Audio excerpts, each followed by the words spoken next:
Welcome to Stud by Stud Reviews and my first review on the channel. This is going to be a review of a vintage LEGO Star Wars set, Jabba's Palace, set number 4480 that originally released in 2003 and had 234 pieces. So let's go ahead and kick things off by taking a look at the minifigures included. First minifigure I have right here is Luke Skywalker in his black Jedi robes. And you'll also notice that, LEGO used yellow skin tones for licensed titles or licensed LEGO sets back when they first started that. I believe Harry Potter also had these to begin with, and they didn't change it up until the mid-2000s, about 2005-ish, maybe a bit later, that they actually swapped regular flesh tones. So nonetheless, still a very solid character. Not a ton of printing, but I mean, you don't really need it for this Luke Skywalker. And one thing that this set would have originally included is actually a more chrome lightsaber. Let's get that to focus there. As opposed to the kind of this more matte silver. It's still a bit shiny, but originally it would have been a chrome. But unfortunately, when I bought this set, it did not come with that original chrome lightsaber. And another thing that this set included was a hood to swap out for Luke Skywalker, which is, of course, what he's in when he first makes his appearance in Jabba's palace. Next up is Slave Leia, a pretty impressive minifigure even today, except for maybe the face print, but very solid printing. On the back there is a little clip which allows you to attach her to Jabba's throne. Very iconic character right here, and arguably one of the best Star Wars figures ever to release. And this is the Gonk droid. LEGO needs to go back to this design. I will always argue that this design is way better than the one they're going for right now. It's even more brick built than this one is. Of course, this one has that awesome printed piece, that mailbox piece, which allows you to store something inside. This Gonk droid is still the best to this day. This is the Bomar Monk, which is a brick-built character using these sword pieces as spider legs. And pretty simple build. I believe they've even used this in multiple, or at least one other Jabba's Palace set, the same build here. Maybe apart from that stud in there, I think they might have changed the color on it a little bit. So, pretty cool character. Next figure up right here is EV-99, just a basic battle droid body with an upside down minifigure head on a clip. Still looks very cool though, the printing on that headpiece. Let's get that clear, maybe. It's not gonna focus. Anyway, cool mold though, not mold, cool printing for the head. This character is briefly seen in Return of the Jedi, kind of the droid manager. So more recently appeared in LEGO Star Wars The Skywalker Saga, exactly as seen right here. This is how this droid appears in game, which is pretty cool. And this right here is the highlight of the set, Jabba the Hutt Big Fig. He's got posable arms as well as tail articulation in two places. Very impressive character here. And of course there's no printing, as you can see. It's just plain olive green character here, but I've got to say there's just something so LEGO about this character. Maybe even more so than the newer one, the newer Jabba the Hutt mold, which of course has printing on it. So, that one may be more accurate, but for me, there's just something more LEGO about this one, and I think we kind of lose that LEGO feel if we get too realistic. And I don't know, just my thoughts personally. I like this Jabba the Hutt more than the new one that they've released. Could be a bit biased because this is the one that appears in LEGO Star Wars, the complete saga. So as a kid, I wanted this figure so bad. I just think that I thought it was cool that he's a different sized character.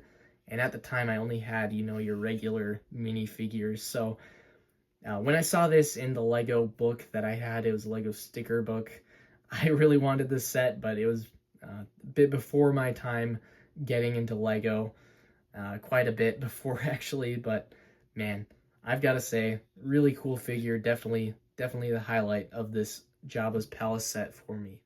Going over the main palace build here, not a ton of detail to go over. It's pretty vintage Lego. It's pretty bare bones. What you see is what you get. However, that being said, it does still have some iconic Jabba's Palace, you know, identity to it. It has that arch above his throne. It's got that dome piece up toward the top. And that's kind of about it. The throne area is definitely the most accurate to the movie in this build, and I'll go over that more in a minute. You've got these staircases leading up to the upper level, and lower level can be accessed through this gate, or the main feature. Okay, maybe not the main feature, but one thing you can do is actually open up this front area like so, and I think displaying the set like this just looks better to me, in my opinion. You know, it just opens it up more, gives you more room for figures down below as well as up top. They don't have to all be cramped into one location there. So, yeah. Again, bare bones. Bottom floor is nothing super detailed. You do have that one little control panel that EV99 can go and use down there to manage the droids, give them different jobs, I guess. And of course, you could go in and add your own droids. You could add, of course, the Gonk droid down there, as well as various different things, you know, you could build yourself. So yeah, not a ton of detail down there. I think the main reason that the bottom floor even exists is for probably the #1 play feature of this set. But up top, you have room to place Jabba on his throne. Maybe, yep. Just like that. And then you can grab this chain right here that's attached to his throne area and clip it onto the back of Leia there. And there's room for her to stand right next to Jabba, like in the movie.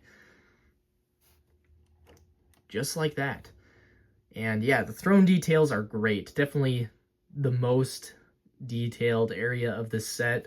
Jabba's got his pipe that he can be seen smoking in the movie, as well as a little food dish there with a translucent green frog if Jabba is hungry.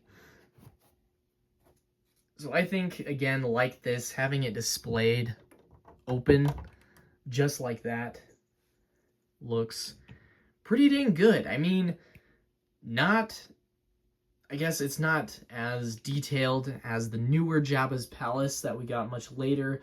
That could even include the Rancor pit.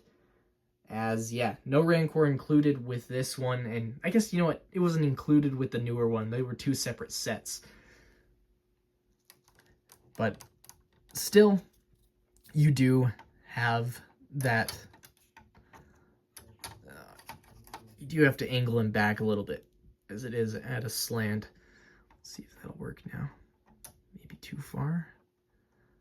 Nope. And all you do is pull back on the throne, and he'll get caught on his cape occasionally. A lot of the time, though, he'll fall through just fine. And yeah, down into what you would imagine there being a Rancor pit. Pretty cool feature, and definitely the main reason why the second or basement floor even exists. So at the end of the day, can I recommend this vintage Lego Star Wars set? Probably not. This set, as much as I like it, as much as I am so happy to have this set now, considering, you know, it's got that childhood nostalgia for me, even though I didn't have it until recently. You know, it was one that I always wanted, and finally having it now is super awesome. I'm more than satisfied with the build.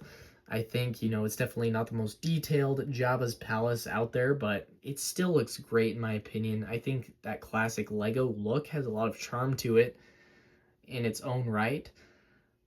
But if you're going for more accuracy, newer, updated figures, as well as just build in general, go for that newer Jabba's Palace. I believe it's even cheaper than this one nowadays, so yeah, definitely consider picking that one up over this one. Unless you're collecting vintage Lego Star Wars sets, then of course this one is a very solid Lego set. So yeah, just keep that in mind. I'd probably go for, I'd probably recommend the newer Jabba's Palace personally if you're going for, just to have a Jabba's Palace Lego set.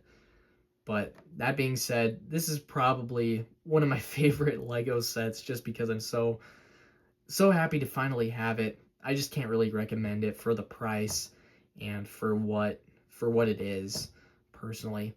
Anyway, thank you for watching my first video. Stay tuned for more Lego content in the future. A lot of Lego Star Wars, but I'll probably branch off and do other Lego themes as well.